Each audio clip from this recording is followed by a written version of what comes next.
What's up, You know what? No, we're not going to do NABU today. No, I have an idea.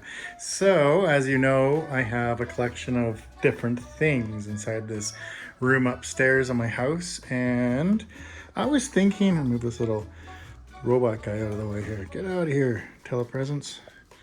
I was thinking of playing with something that is unique and different, and I thought, let's play with the Apple. Now, this might create some controversy because this is a hacked Apple, and I want to just kind of show it off a little bit of some of the things I did to it, because it is running not a Raspberry Pi, but something you'll see in a minute. And the good thing is, I know you purists are going to say, hey, you can't believe you took it apart. Well, you purists can tell this is not a regular Apple. This is a clone. So the fact that I took out the PCB and stored it away, put it inside of a Tupperware container inside of my storage facility where I put all my circuit boards, it's going to be okay. It's not the first Apple product I have. I have quite a few. This is a Fat Mac, an SE30, which is really great about those guys is when I picked them up, I was even able to get the original instruction book manual that came with the Fat Mac. So that was really cool. It's pretty rare to come by one of those. And I also, the other day, have just picked up, look at this, an Apple Newton. I was also lucky enough to pick up this Mac. Oh, hold on a second. I'm gonna get a copyright strike if I don't turn this off next time. So back to this. I picked this up the other day in Thunder Bay, Ontario, actually, for a really good price. And I couldn't refuse because it came with the original bag. It even came with a surge protector and it was fully operational. The battery still holds its charge. Man, this was a really good find. Before we get the Apple hooked up, I'm gonna make some room for it. So we'll have to move this guy out of the way. We'll have to play with him one day as well. Where am I gonna put you? Man, you're heavy. So like all my hacked, in quotes, little computer systems, I try to keep things as stock outside as possible. So this guy, of course, still has the original power supply in it. And this is neat because I'm using one of these Apple clip-on surge protectors that also have switches in the front to turn on different accessories. You're also going to notice that I have this very unique little box called Apple Juice from a company called High Technology Software Products. Kind of funny to see software products on a piece of hardware. And if you can't guess what this is, well, it's a UPS for the Apple II computer. And it has the connector that you would normally have inside of an Apple that connects from the power supply to the motherboard. So what you would do in this case is you would give this thing power through these little ports here to charge it, and then it would power your motherboard in case there was ever a power fault, and it would keep running. So it's kind of interesting the way they have it set up that you have to power it from these two little jacks in the back. But I will tell you this, when I was little, and after NABU Computers, when my family moved into Apple Computers and became Apple Canada, we had no power at our cabin, my dad's side of the family's cabin, on a lake called Lake Lenore in the middle of nowhere.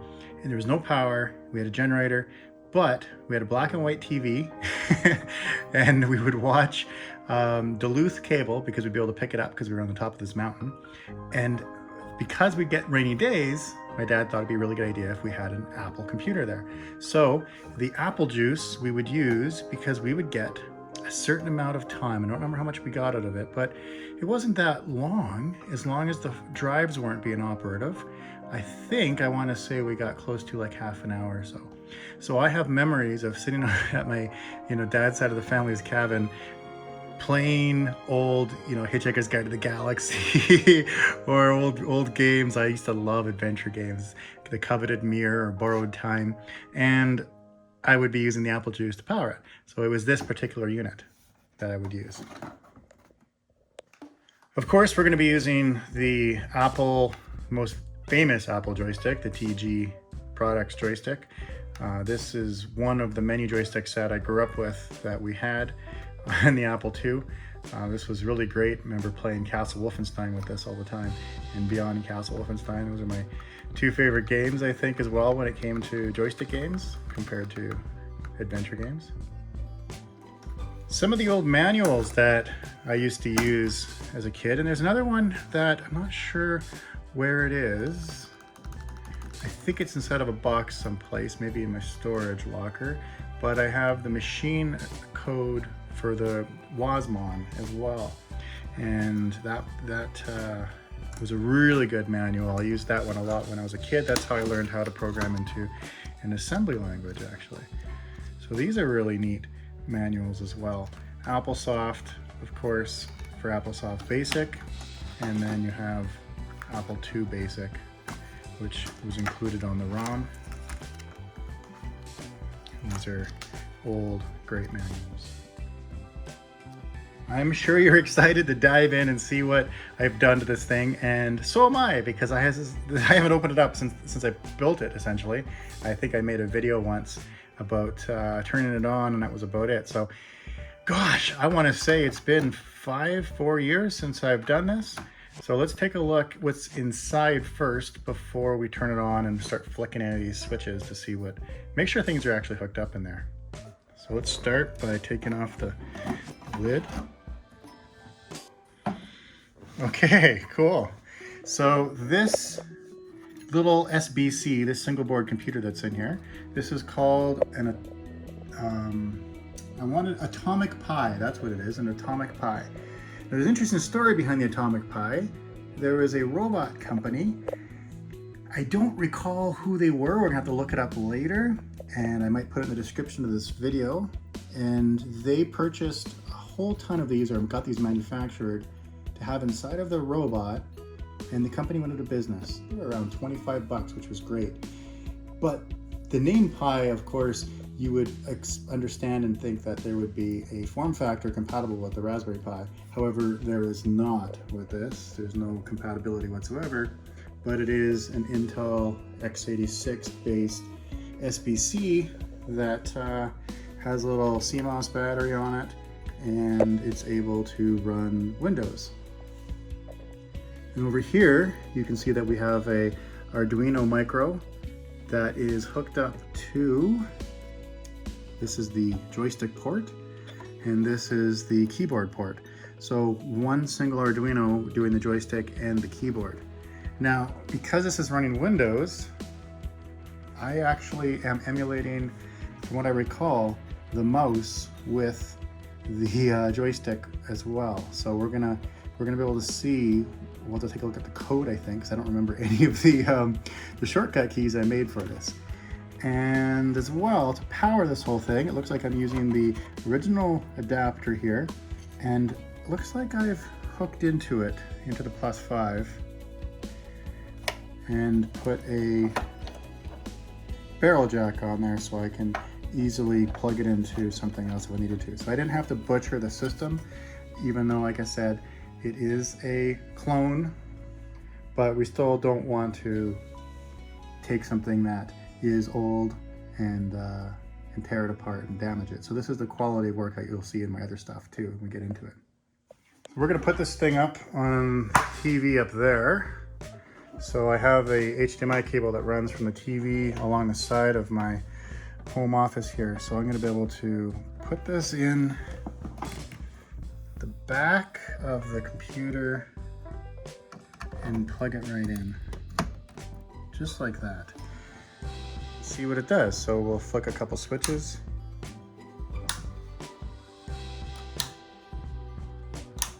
Oh, that's the one. It has an ASUS BIOS, which is kind of neat. Oh, look at that, we have a desktop. And it says here that there's a slow USB charger connection. So I'm gathering it doesn't like the power that it's getting. Oh, it just booted into the Apple emulator. And this is DJ's Super Apple II. What do you want me to do? That's neat. So let's take a little look at what I've done here. There's a fan in here that is just starting to jet engine itself. Now I have a joystick that if I move the joystick, I can move the mouse. Now it's not inside a joystick mode, which means that if I load up a game, I'm not going to be able to actually play that game because I'm moving the mouse around. So this allows me to be able to go on top of the menu of the emulator on the side here. And I can go full screen. And I have buttons along the side I can push to do different things. So I can load up a different master disk.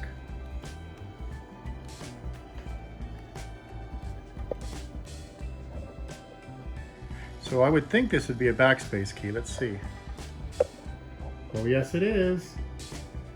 I can push backspace and I can backspace. That's great. Now, where is all my software? I think I have an Apple II disk images folder. The fan on this computer is really taken off. Let's go under games. And let's see here. What's a good game I want to play today? I wonder if I went under action, if I'm going to find something I can use the joystick with, like Captain Goodnight. Oh, what a great game. So it's a 2-disc game, which means that we're going to have to flick some discs around back and forth between 1 and 2. Now let's PR shift 3 6 and load up our game. Turn the disc over. So we can put disc number 2 into the second drive. And in AppleWin here, I can push this button on the side, which will switch between 1 and 2. So we just switch those 2 discs and I can load. So here comes our intro to our game.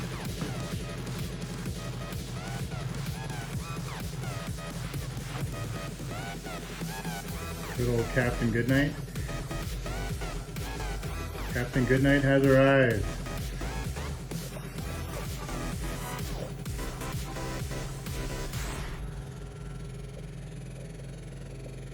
Now what we're going to find though is I won't be able to control Captain Goodnight because I'm in mouse mode, which means we're going to have to go to the computer and take a look at the original source code to see what I actually had done. In my Arduino folder, I have a whole bunch of different projects I had worked on, and here we have Apple Pie. Here it is, and let's load up the Apple Pie code. It doesn't look like I have Arduino installed on here, so why don't we see if we can open this inside of Visual Code. There we go. This is going to give us an idea of what I had done for the keyboard shortcuts. Now you can see here it was updated in 26th of November 2019. So 4 years ago I did this. Let's take a little quick look here. Oh, look at that. I actually did some comments. So I can toggle the keyboard. Oh, here we go. So if I have it toggled Control A, toggle with Control A 2 times. So I must hit Control A twice. Each time I hit Control A twice, it's going to change the mode. So the number pad can be arrow keys, or the number pad can be keyboard mode. Oh, that's great. So therefore, navigating through the file manager in Explorer, Windows Explorer, I could have used the number pad. And then Control Z, if I hit that 2 times, I can switch between joystick mode and mouse mode. Let's take a look through the rest of the code here. I'm using these for the keyboard, and there's my strobe and the reset button. I have the button set up for joystick 1 and joystick 2, and I'm guessing someplace in here I don't have to initialize would be the analog read. There we go. So I have a serial debug. If I put it in debug mode, just outputs to the serial interface, and I can display that information. That makes it a lot easier to be able to figure out if I got everything hooked up correctly. So when I'm in joystick mode, I read the access. oh, joystick mode is 0. So meaning that if I'm in mouse mode, then I actually move the mouse, reading the axis XY from the mouse analog read. And then I set the joystick. Oh, I set it to 0 because I'm not using it. So I always keep the joystick in the center at 0. And then I read the mouse buttons. So joystick button 1 and joystick button 2, so I press and release.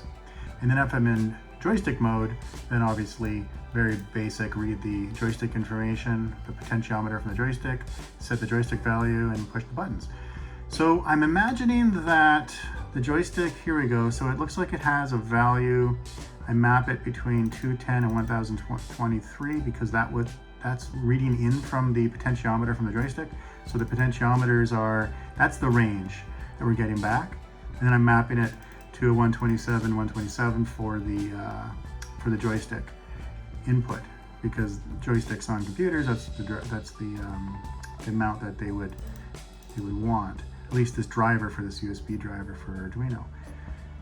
And if I keep going, let's find out where we do the keyboard. Okay, so here's our strobe. And then I read the data by 2, 4. Okay, so I increment in each one of these to get an ASCII character. Once I get the ASCII character, then I guess I check here to see if we're in keyboard mode or if we're not. And I beep some buttons. So this is us hitting Control A twice between keyboard mode. And then if I hit Control Z right here twice, then I get to switch between those modes. So how I'm doing it, very basic, is looks like I just count how many times I hit Control Z, and I probably reset this variable if any other button is pressed. So if I scroll down here, there we go. So if any other key is pressed on the keyboard, it cancels that count of the double. So it doesn't matter how quickly I hit them, it just matters I hit them twice together at the same time. Now, the keyboard mode, I can specify my arrow keys, and that's it. So it looks like the Apple keyboard is returning ASCII characters. So there's no mapping table in here, as you can tell.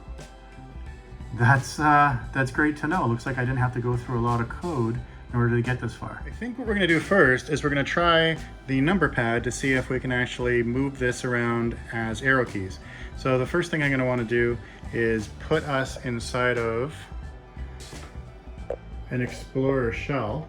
So what I'll do is I'll just go back to selecting a disk, and then inside of here, I should be able to move my selection up and down with the number pad. So I'm gonna push number 2. Doesn't look like that is in the right mode. So if I recall, it was Control A. So if I hit Control A twice, there we go. Now I can move up and down. That's awesome. Now I don't know if you heard that when I hit Control A, the speaker inside of here, let's take a little listen.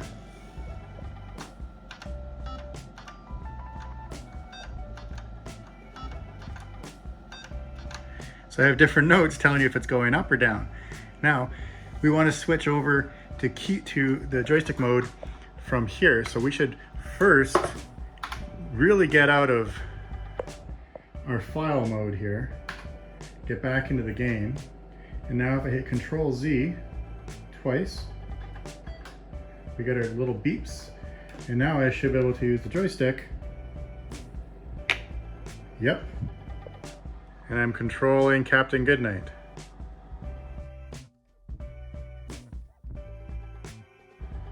What I really liked about this game was being able to freely run around.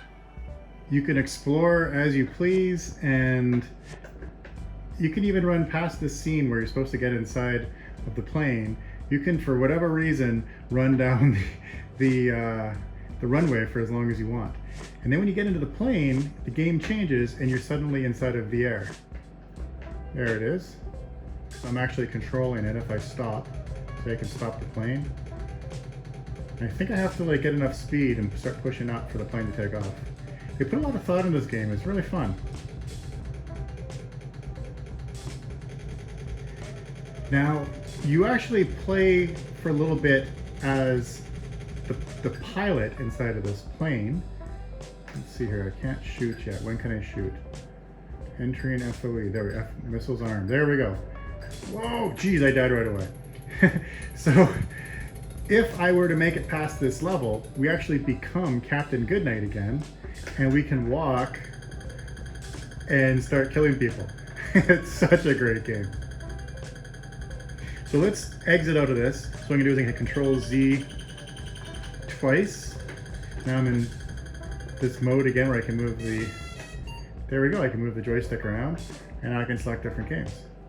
So this is a tour of my hacked Apple, and I just wanted to be able to share with you some of the little things I did to make it super functional with my buttons.